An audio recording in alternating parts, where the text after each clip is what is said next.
Εργαζόμενοι διαμαρτυρόμαστε για όλο αυτό το θανατηφόρο ατύχημα που συνέβη στα Τέμπη. Στέλνουμε τα θερμά μας συλληπιτήρια στις οικογένειες των θανόντων και ταχύ ανάρρωση στις οικογένειες των τραυματισμένων.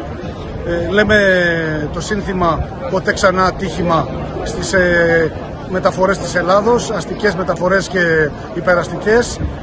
Ζητάμε άμεση κρατικοποίηση του Οργανισμού Σιδηροδρόμων Ελλάδος, να επανέλθει στα χέρια του δημοσίου, ώστε να μπορεί να υπάρχει η απαραίτητη επίβλεψη και η εξασφάλιση της ασφάλειας των δομών και του προσωπικού, προκειμένου οι επιβάτες να κινούνται με ασφάλεια και να μην κινδυνεύουν για οτιδήποτε και να είναι βορρά στα χέρια του οποιοδήποτε ιδιώτη που κερδοσκοπεί.